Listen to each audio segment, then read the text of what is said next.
you're following along in your songbook, please take an opportunity to mark your hymn books at hymn number 883. Before the lesson, we will sing number 291.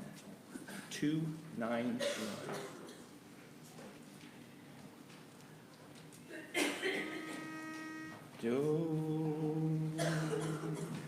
I know not why God's wondrous grace to me he hath made known, nor why unworthy Christ in love redeemed me for his own. But I know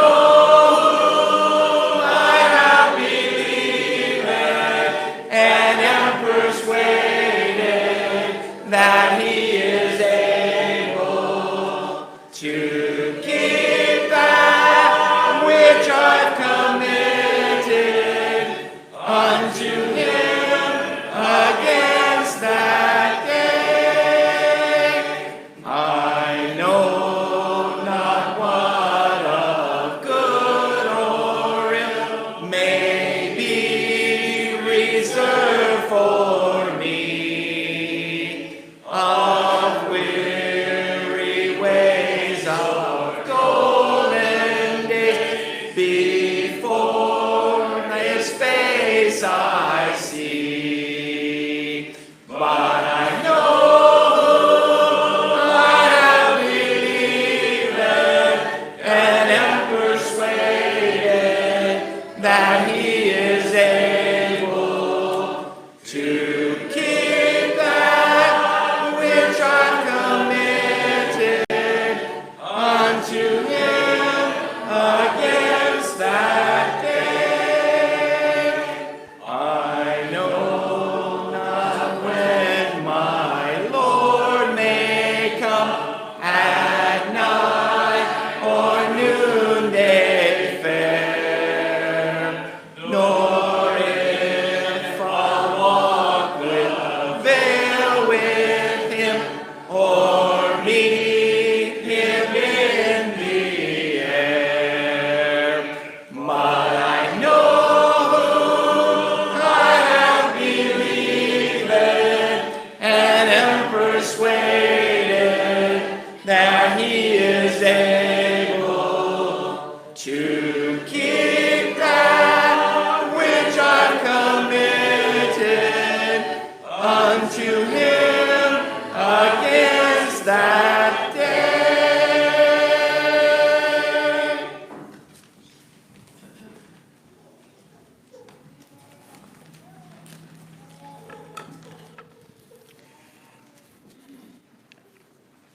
Just as our physical body can be plagued with various ills and diseases that can paralyze us and make us quite sick, spiritually there are things that can affect us as well, that can make us as sick as Christ demonstrates in Matthew chapter 6 in the Sermon on the Mount when he addresses the plague and the problem of worry. That's why we've been singing these songs. I know whom I believed. I trust that God's able to take care of me. I have a friend. He will meet my needs. And see, we're going to look at the problem of worry found in Matthew 6, but we're going to look primarily at the solution because that's where my focus I want it to be. But when we look at this text, and I invite you to look and read it as, thank you, Quentin, for reading it, Matthew chapter 6, he says, don't be anxious. That means it's within the realm of our choice, it's with the realm of our power to avoid worry and anxiety in our life. Or else Jesus wouldn't have asked us to do that. He says, don't be worried about the physical necessities. Isn't that right? What you're going to eat and what you're going to drink and what you're going to wear, and we can include that our shelter. Now, he's talking to a people where there's poverty that existed. They were under Roman occupation at this time, and perhaps he has in mind those who are going to choose to follow him. Because in following him, they would be ostracized, many of them, by their own community, even by their own family. And so they would be without food, they would be without home, and so there'd be great reason for them to worry about tomorrow. He says, no, wait a second. God, your Father, knows what you need more than you do. And if he dresses the flowers more beautiful than we can design apparel for ourselves, if he feeds the birds and they don't even have to work, and yet you're so much more valuable than the birds and the flowers that are here today and gone tomorrow, why would you worry? Then he offers this solution, and it's in verse 33. And it's the title of our lesson. It's really what I want you to emphasize on this morning. Seek first. Yes, there are things that cause our attention to maybe induce us to worry. But he says, don't be worried because there's a solution. Seek first his kingdom. And then notice the promise. His kingdom and his righteousness and all these things, food, shelter, and clothing, is going to be supplied to you.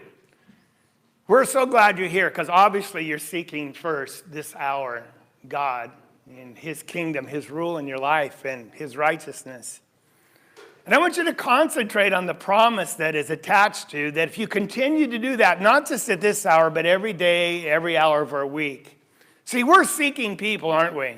We're always striving to accomplish something, to better ourselves, the next adventure, the next chapter in our life.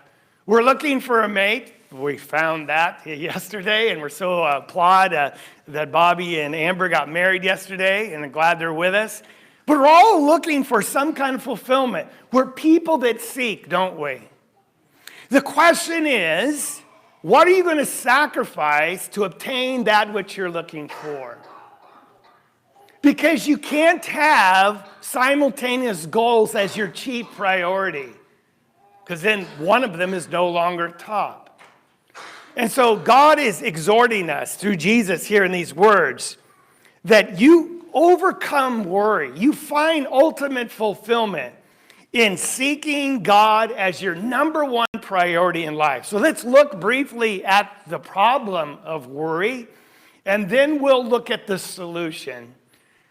And we could talk much about this subject because from time to time it afflicts all of us, doesn't it? So when we mention worry, this plague of the soul spiritually, it's literally the word means to be divided into parts. And it's descriptive of someone that maybe just goes to pieces because they don't know what to do. They have all these concerns about what may happen tomorrow, and so they may paralyze today. They're distracted. They know they ought to be doing this, but they're worried about that, and so they're pulled in different directions. And worry does that to us. It immobilizes us. It causes fear. Now, we're not talking about mental conditions. We're not talking about panic attacks and things that have a biochemistry or some other cause. We're talking about something that's within our control, something that we can overcome, and that's worry about tomorrow, and it ends up destroying today. The core problem really is a misplaced priority coupled with a lack of faith. Jesus in this text says, the non-believers, they're the ones that worry because they don't have a relationship with God. You ever think about that? When you don't have the Father of the heavens, you're taking care of you as your children, you're on your own. You have to provide for all your necessities. You have to depend upon the government. You have to depend on the weather working out for your crops. That's a problem, isn't it?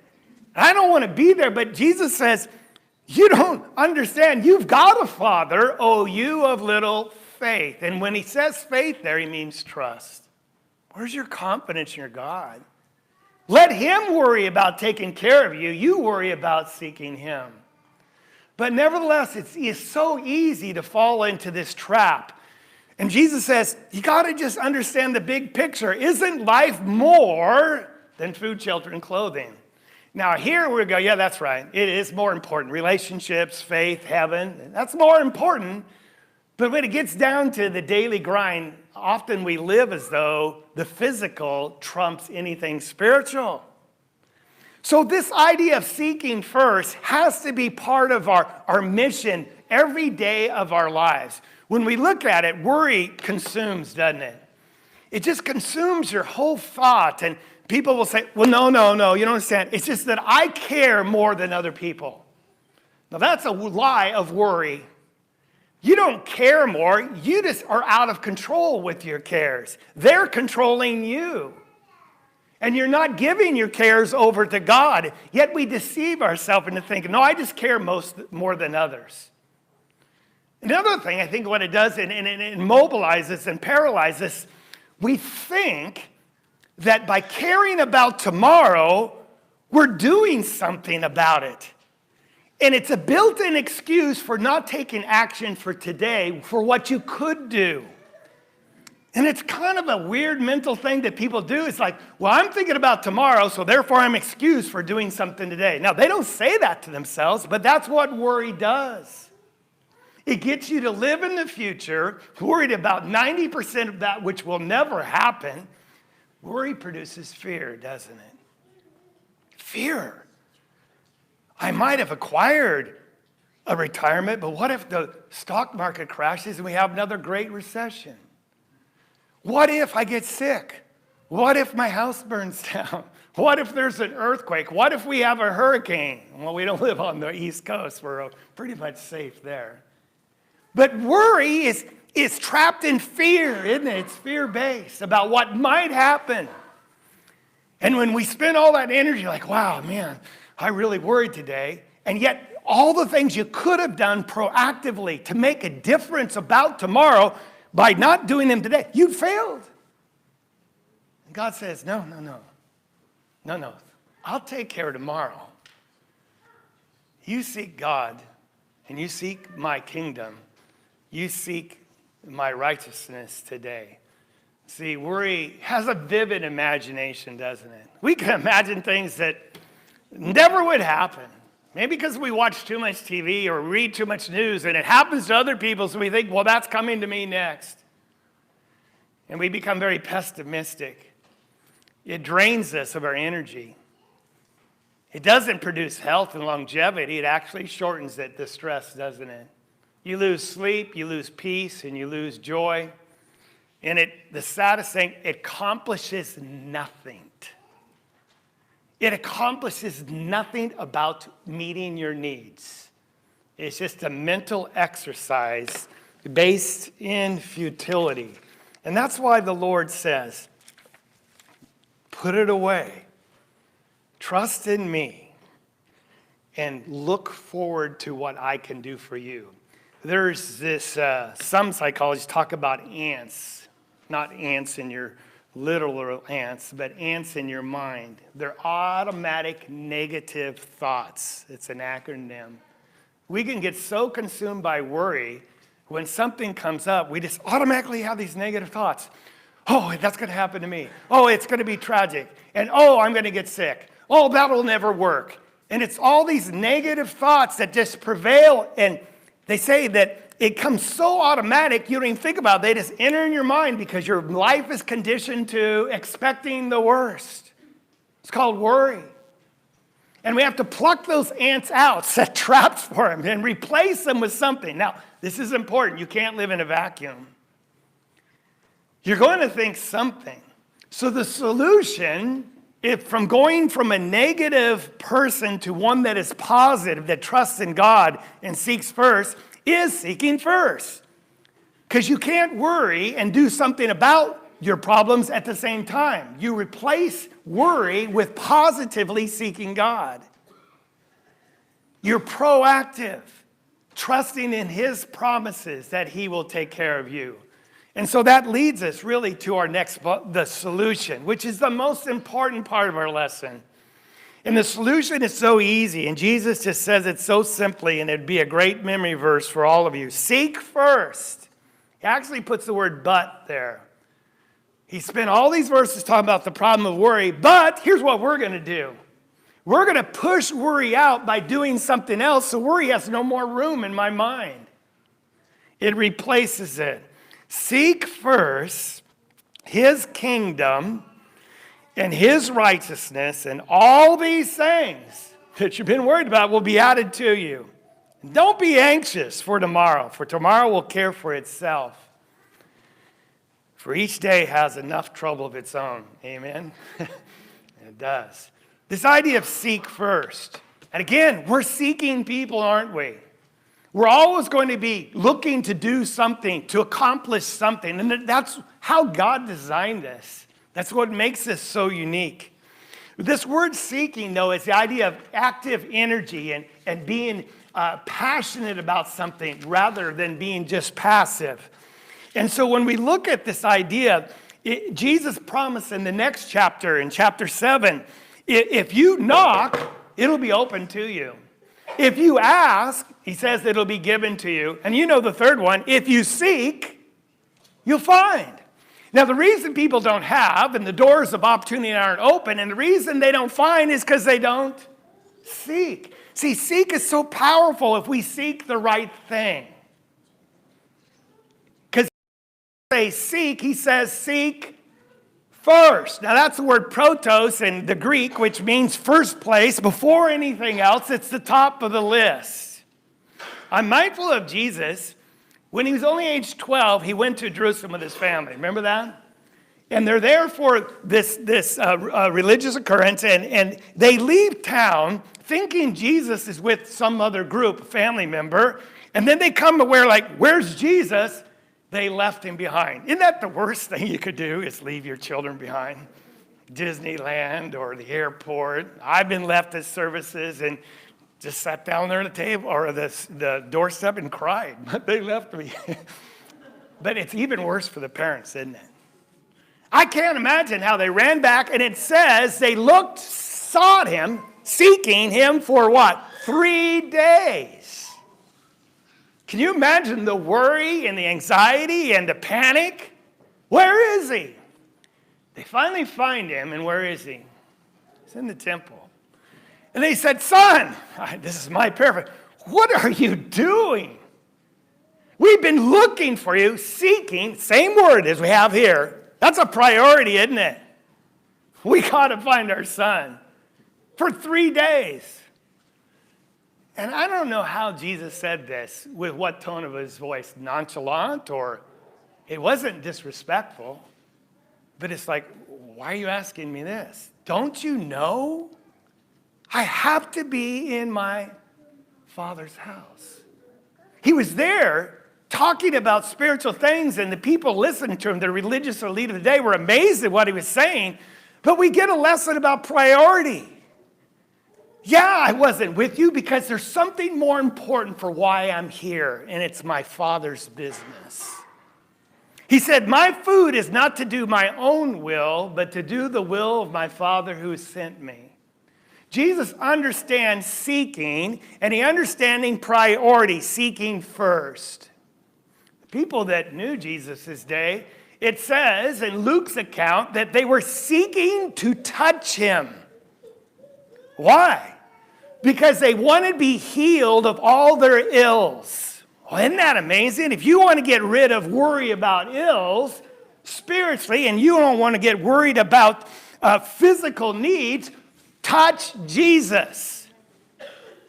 Come to Jesus.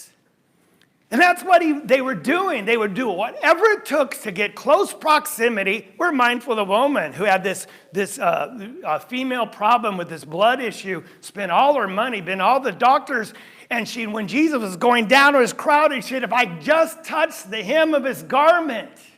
She did it. She made the priority in her life is just to touch him. She's healed. Jesus said, your faith's made you well. That's priority. That's seeking. And I think we all know what it is. And the question is, what do we have to sacrifice to seek Jesus? What are we going to give up to put him in first place? Because if he's not in first place, well, let me just illustrate it this way. You get a new job, and it's your dream job.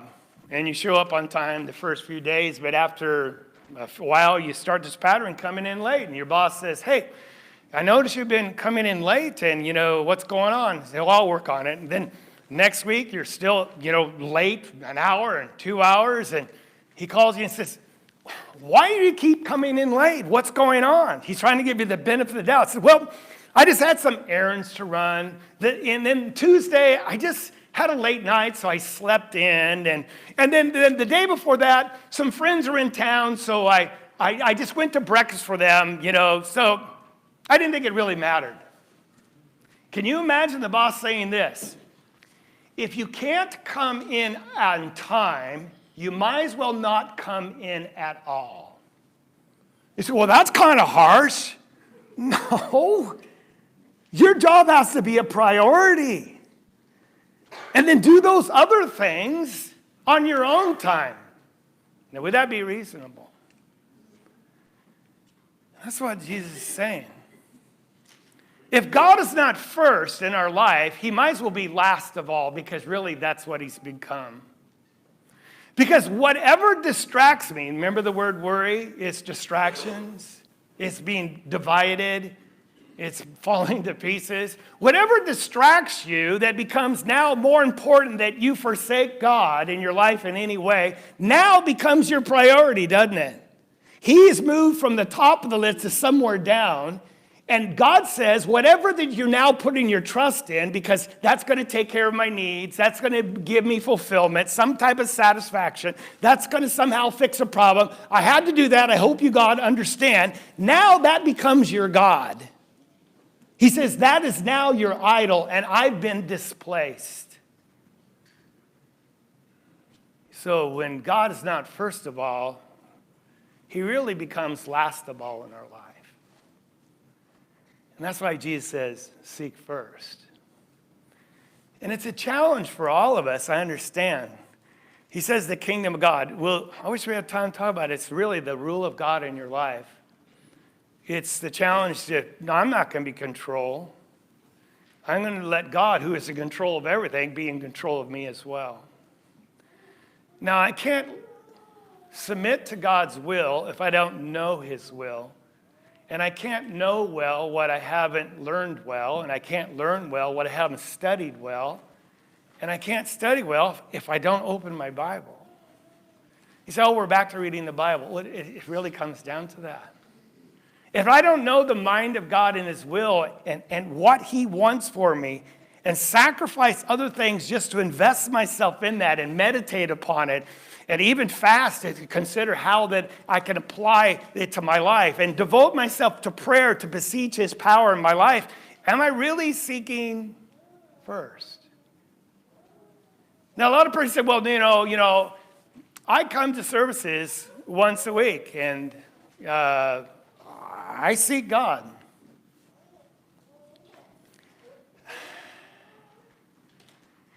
How we're going to really test to see if someone's seeking God first is by looking at their checkbook and their calendar. So I know we don't fill out checkbooks anymore, but remember the day you used to put a ledger and you put all your expenses down? Everything you spent money on, some of you still do that. And then some people calendar and you look at all the things you did, your journal of all the things. Now, God knows and you know, and if we could look at my calendar, your calendar, and see all the things that I spent my time on, because time is money, isn't it? And then looked at all the things I spent my money on, because money shows priority, doesn't it? Where we spend the limited resources we have. When you look at those two, can you determine what is chief priority that people seek first in their life? It's obvious. So the question is, when I look at my life, I have to do personal assessment. What am I sacrificing to do what I want? Am I sacrificing my marriage for my career? Am I sacrificing my family for time just doing the things I want? Am I sacrificing and forsaking God just for the pleasures of the world and time away? What am I sacrificing to do what I want? Is God really first? And the only one that can make that assessment is you personally for yourself and me for myself. But look at what I spend my money on. Where do I spend my time? His righteousness, that means right living, God was, I don't want to say obsessed, but consumed, and I appreciated Louis' comments, to rescue us. And so when we seek first God's righteousness, we're no longer worried about stuff, we're worried about others. It said in Timothy, Paul, when he sent Timothy to the Philippian church, he said, I have no one else that's genuinely concerned. Actually uses the word worry there. It's a positive concern. I have no one that has kindred spirit that's like Timothy that really will worry about your needs spiritually, so I'm sending him. He's the only one I know of. You see, seeking God's righteousness is where I'm done obsessing about what I want to do, and I get up at night on a Thursday, and I go over to someone's house and look into their needs, or I invite people over to my house, because relationships build retention, don't they? And have a meal spending my money to entertain them so we can come to know each other. That's how it happens. That's why Jesus ate with the publicans and the sinners. So we look at this idea. I just have to trust the promises of God. Sadly, our life has shifted from worrying about the basic needs of life to the pleasures. Can I truthfully say, and I know you can point to exceptions in America, but if I look at this audience, there's no children here with a distended stomach because they suffer from malnutrition and lack of food. There's no one like in Africa where they eat fufu, which is just a maize mixed with a root that's pounded, or mealy mealy, or ugali, or all the different countries have the same basic, it's this like a mush. And you eat it by itself. You drink water so it swells in your stomach so you feel full for the next 2 days. There's no one here that I would suggest that has come here with only one meal in the last 2 days. Now we have our needs met, don't we? So why are we so unhappy and why are we on so much medication overall? I'm talking about the United States. It's because now we've transitioned from worrying about needs, the necessities, to pleasures, the niceties. We look on Facebook, I didn't get to take that nice trip that they're taking. We don't worry about what we're going to eat. We're going to worry about where we're going to eat. Where do you want to go today? Well, we went to Mexico last week. I'm tired of that. Well, Chinese? Nah, I don't like Chinese. We're worried about the choice. They're worried just about getting sustenance for the day. And say, well, that's not me. Look at your checkbook. Look at your calendar. Where we spend our energies in this life. So we look at this all together. Jesus said through Timothy or Paul, if we have food and covering, we'll be content. But a lot of people are not content. There is a shift from one to the other. People said your mind's like a tree. There's birds always hovering around, and they want to land in your tree and make a nest. And some birds you don't want nesting there, because they're negative, and they're going to distract you, and they're going to pull you away from God. They go, what if this happens? You got to take care of this. And it's all fear-based, and they might ask, well, I got to have this now. You got to shoo them away. Get them out of those ants in your brain. Remember those automatic negative thoughts? These will fail. And let God's will rest there. His righteousness. And that's when we'll see. He says, and all these things will be added to you. We have to trust this promise is real. This is the best part of it. You'll finally be free from all those concerns because God says, I'll take care of you. Now, have there been people that have suffered lack of want who are Christians, of need, of food and clothing? The promise here is whatever you need to seek God and his righteousness, he says, I'll provide you. And the more you make him the priority, the more he'll supply you the education, the more he'll supply you the physical needs, the more he'll supply you the financial resources to fulfill his will. Because when he sees that you're working with him, he will supply you with what you need. And the more you commit to him, the more he'll take care of your physical necessities, and you'll be free. Free from those. And your life will truly be passionate and fulfilling. And the greatest reward is we're going to be in heaven. Don't destroy tomorrow, or today, excuse me, by worrying about tomorrow. I got more to say. But I know on your schedule you got things to do today. I know you got restaurants to go to. We got to beat the rest of the crowds. So we don't have any more time. And I mean that. We're going to stop right here. We're going to sing a song, though. Seek ye first the kingdom of God. And if you're ready to make that step to do that in your life, won't you come as we stand and sing this song that's been selected?